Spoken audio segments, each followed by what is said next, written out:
I keep getting a lot of messages and emails that basically are asking about the changes that are coming. Like, we've all read the news that there's all these tariffs that might not only affect groceries, but other things as well. So, I wanted to show you today 5 things that I am doing to basically inflation proof, to make sure that I could still feed my family on a small budget without having to suffer. So, let's get into this.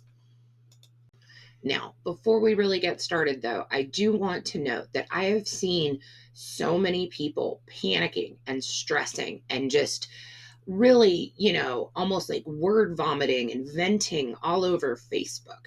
And I want to remind you that in the history of the world, whenever humanity has had a problem, panicking and stressing out has never helped.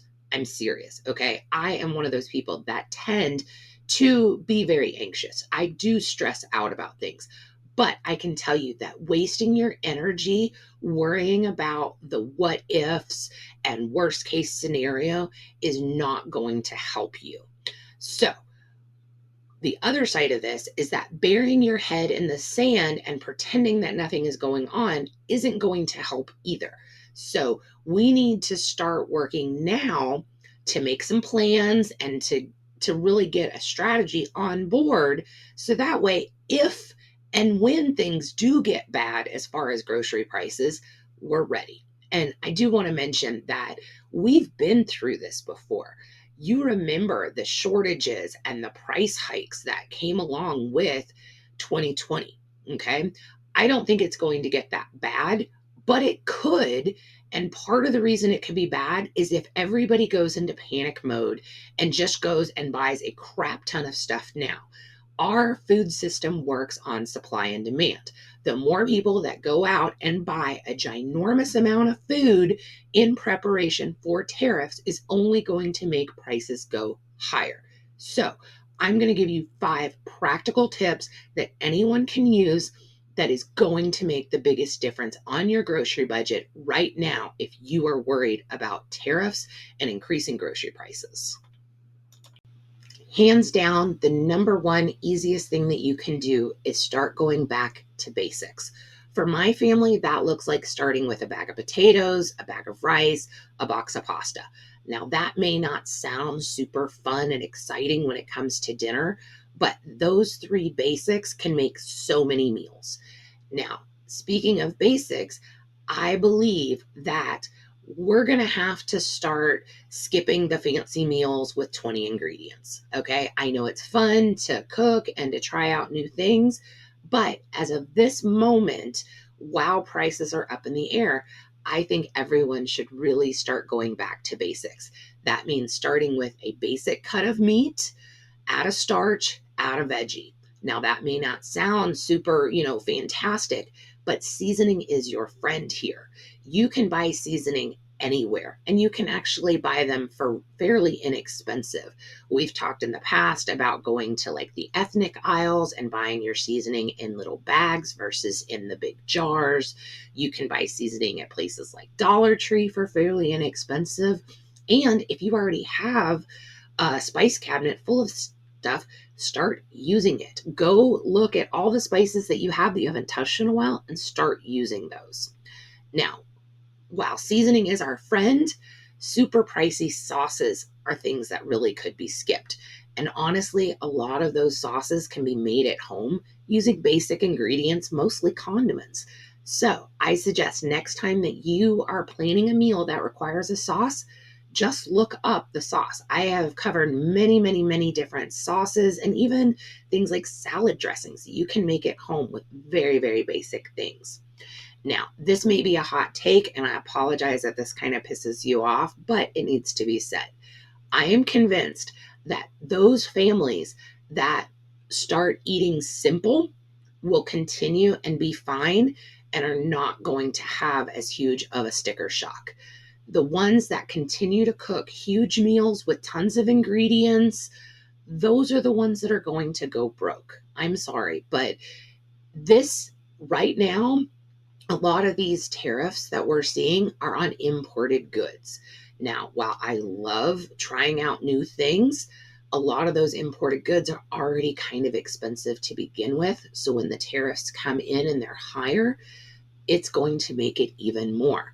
So if you can start going back to basics, you can still eat well and you can do it for very cheap. Now, if you're not familiar with how to make the basics, I'm talking like basic potato dishes, rice dishes, pasta dishes. Now is the time to learn and hang around, because all we do is show you different recipes and formulas that you can mix and match and make almost anything. So let's get into the next step. I know you think I'm going to be nuts for saying this, but this could not have happened at a better time. It is just the start of spring. We're going to be going into summer. This is the absolute best time of the year to focus on in season fruits and veggies. Okay. Now, when you're meal planning, or if you're just grocery shopping and you don't necessarily have a plan ahead of time, I want you to really focus on that produce department and see what is on sale. Now, of course, there will always be items that are very high priced that are not in season in the produce section, but this is the time of year that we have the most options. For instance, I just went to Walmart the other day. I was able to get an entire bag. I had like 4 or 5 different zucchini in it, and it was like $2.50. It was a great deal. There's still fruit that's at a great price. I was able to pick up kiwis, like a 6 pack, a 1 pound thing, for like $3, which we'll use one each night for dinner. So that's very affordable. Asparagus was only $1.97. Tomatoes are finally starting to look good again, and they're not costing an arm and a leg. So I want you to first really focus on what is in season and what is on sale. You can still eat great on a low price, but you just have to work with what is out there. Now, the way to find out what's on sale, of course, is to check out that local sales flyer every week.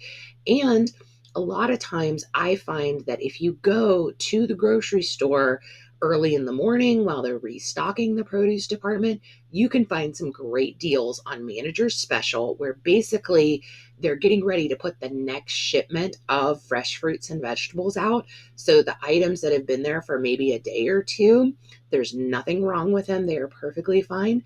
Now are marked down, sometimes 50, 75, 90% off. And that's when I swoop in, I grab a bunch, and then I can freeze it for later. There are so many options in the produce section that you can freeze.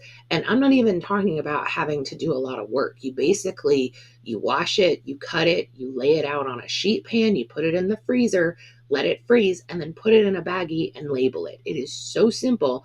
And you could have like seriously nice, fresh, you know, great tasting produce all year round just because you took a little extra time. So, also don't be afraid to mix and match your fresh with canned or frozen.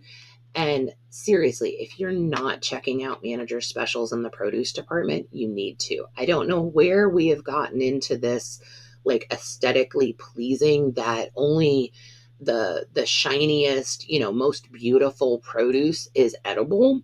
But I'm telling you, there are so many options out there that are low cost, that taste just as good and cost a fraction of the cost. Now, this next one, maybe all of these are hot takes when you think about it. But number 3 is cooking in volume, but not too much. Okay. There is a very fine line between cooking once and eating twice and having to eat the exact same thing for 5 days straight. Now, I am not a huge fan of eating things like spaghetti 5 days in a row. Sure, once or twice, maybe for a lunch, totally fine. But at a certain point, I'm like, oh, I do not want any more spaghetti. So the way to combat that is just don't make 5 days worth. And I know it's kind of a joke, you try to make spaghetti for 2 and you make it for 18. But now is the time to really focus on the amount of food that you are creating and then what you're doing with it. Now, if you're one of those people that can make a huge pot of spaghetti and you're going to eat it every day for lunch and every day for dinner and you are perfectly fine, then you can just keep on moving on. But if you're going to make a big, huge batch of something and then it's going to get thrown in the trash at the end of the week, you need to rethink that, because you're literally throwing your hard earned money in the trash can. Now, it does not take that much creativity to use up everything that you cook. And if you're having an issue with throwing out leftovers, the simplest way to do that is to cut back. Now, I don't know when people decided that a box of pasta is one meal. Okay. If you look at serving sizes and serving suggestions, you'll know that that's a lot of food. You do not have to cook an entire box of pasta. And in fact, most of the times, I only use half a box or a third of a box of pasta to make a dish for my entire family of 4. Now, here's the kicker though. We don't serve just spaghetti, okay? When we have a pasta dish, the pasta is part of it, okay? It also has a vegetable, it has a fruit, it may have a piece of bread. When you are cooking, if you have more items on the plate, then you need less of that particular item. So, this same thing comes into play with things like meat. If you want to serve chicken, you don't have to serve each individual person an entire chicken breast. You can serve just a 4-ounce portion of chicken, but if you team that up with a vegetable, with a starch, with a fruit, you will be full and you don't have to eat a whole pound of chicken per person. Now, you could take this so much further and you can start stretching your high cost items like meat with beans and legumes, and there's so many options there. But at the end of the day, I want you to make sure whatever you are cooking, you are using. If you're cooking and you're throwing it in the trash, you are wasting money. Now, I keep seeing all these tips about how to survive based on things that they did in the Depression. Well, here's a news flash for you. Back in the Depression, they used every little bit and piece and bob and every piece of food that was in their house. What did they do with it? They took everything, every little piece of meat, every vegetable, every starch, and they made things like soup. They made casseroles. They literally took all those little pieces and put them together and created a whole new dish.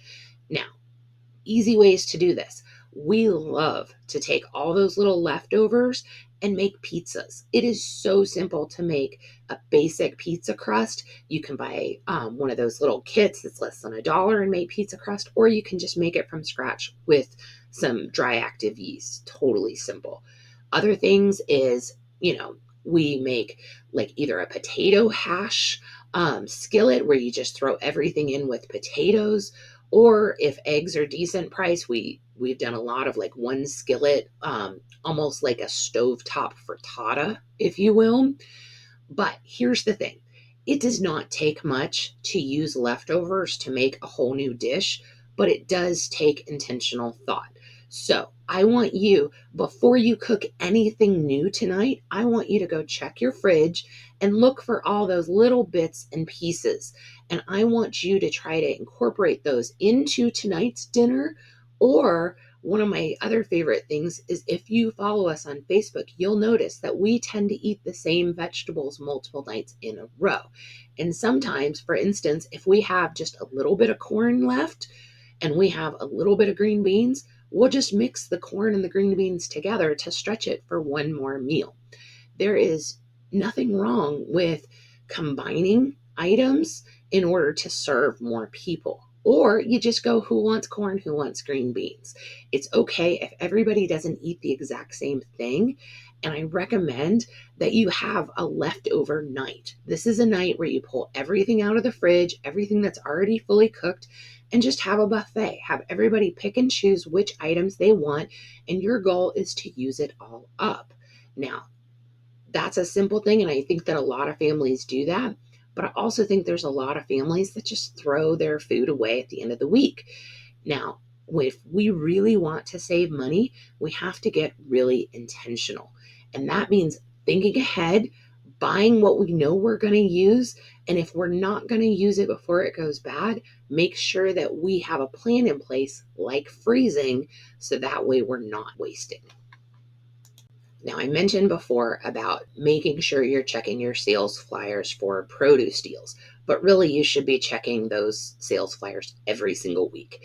There is nothing I enjoy more than grabbing my cup of coffee on a Wednesday morning and scrolling through the local ads. Now, I only have 2 stores near me that have a local ad, so it doesn't take very long. But if you have multiple stores, you may just want to scroll for a little bit. But here's the thing. I know that everybody keeps talking about that the prices are not the same, prices have gone up, prices. But I can tell you there are still some good deals out there. But it takes time to look and find them and to recognize that they are good deals. Now, ideally, you're going to know what your prices are in your area. You're going to know the items that you tend to buy all the time and how much they cost. So that way you can be very strategic in what you stock up on and what you don't. But if you are buying the items that are loss leaders, that are on sale, that take advantage of digital coupons if they're available, you can do so much on a small budget. My family has a very small budget. I am self-employed. My husband's self-employed. Our income is not guaranteed or even steady every single month. So we may have a little bit more to spend one month versus the next month, but we're still going to make sure that dinner gets on the table. So I need to always be buying things when they are at their lowest price and pass by when it's at its high price. So even though, I really want some corned beef this year, it was just way too much and I just could not afford it. Now, this could mean that there are weeks that we eat a lot of ground pork or a lot of ground turkey because that is what we have a lot of in stock in our freezer, or that's what's on sale. Now, right now, I am still keeping an eye out for chicken prices. I have chicken tenderloins, which is not my preferred cut. I would prefer some chicken breasts, but they just haven't met my pricing standard. So I'm going to keep holding out. So you may notice on Facebook that we haven't been eating a ton of chicken lately. It's because I am waiting for that price and I am willing to wait for that price. Now, someone else may just go, oh, well, I want chicken, so I'm going to go out and buy chicken when it's $3.99 a pound. That is not me. I am very, very, very intentional on what prices I purchase at. Now, I do have a little bit more wiggle room because I do have items in my freezer that we can eat at any time. They may not be our preferred options, but I guarantee you we're not going to starve. We're just going to maybe eat the foods that we don't necessarily love the most. But when that chicken does go on sale, I'm going to buy 10, 20 pounds and I'm going to prep it and I'm going to freeze it and it's going to be ready at any time. So it feels like a feast or a famine, but really it's just that we eat based on what is on sale. Now, we don't have a problem with pork products. I love a good pork, but I know other people do. Right now, in some areas, pork is going to be cheaper. Now, in other areas, you may have better prices on chicken or ground turkey. Now, if you're one of those families that really only eats ground beef, I would suggest making sure that you're buying it in bulk to where you can get a cheaper per unit price, like a per pound price, or possibly looking at temporarily changing. Maybe you always buy the 90-10. Maybe it's time to cut back to the 80-20 if that's something that you want. Or this is a time to start maybe thinking outside of the box. If you typically only buy certain types of meat, maybe you need to start branching out. Like chicken thighs are not necessarily my favorite, but sometimes you can find them at a great deal or a great price. Chicken leg quarters are typically very inexpensive. So now is the time to maybe explore some different cuts, and that maybe we may not want to be as picky as we have been when we've had more choices. Now, I don't want you to take this as you need to eat the cheapest things possible. I'm just saying that maybe you need to have a little bit more flexibility in what you're willing to eat. And just, I'm not saying lower your standards. I'm just saying maybe realign your priorities temporarily while prices are bad. Now, there's still a chance that prices will not get bad. There is so much uncertainty and there is so much out there that we just don't know until we physically see it in the grocery store. So there is absolutely no reason to be panicking based on information that you read in the news right now. So really, I just want you to take a very deep breath, and I want you to stop panicking and stop overreacting and going through the whole what ifs. Okay, we are still in a very well secured country. We make a lot of food here in the US. We are not going to all of a sudden have massive shortages. There's no food available and that everyone is going to starve to death. But if you read certain publications and go onto certain social media, that is the vision that people are offering to their fellow man, which honestly, that's just downright cruel. We already have areas that have food insecurities, that have food deserts. So at this point, I want you to do the best you can. I want you to make meals for your family and not feel bad if they're not, fine dining, like 5-star, just these huge course meals. It's okay to make simple, yummy food for your family to make sure that you're going to live another day. Okay. Now, if you do actually need a little bit more help, please consider checking out the local food giveaways, food banks, and resources in your area. There are so many options available, and a lot of them are becoming even more available, meaning that in the past, they may have only been open on a Tuesday morning. They're now opening later in the evening, on the weekends. If you have children, all you have to do is call your child's school, ask to speak to like a parent engagement person or a guidance counselor, and they can give you a list of resources. If you're struggling to find resources, you can always email me, you can message me, and I'll be more than happy to help. At the end of the day, no matter what is going on with the tariffs and the government, it is going to be okay. We will get through this and we will survive. But we will do it by adapting and working smarter and not harder.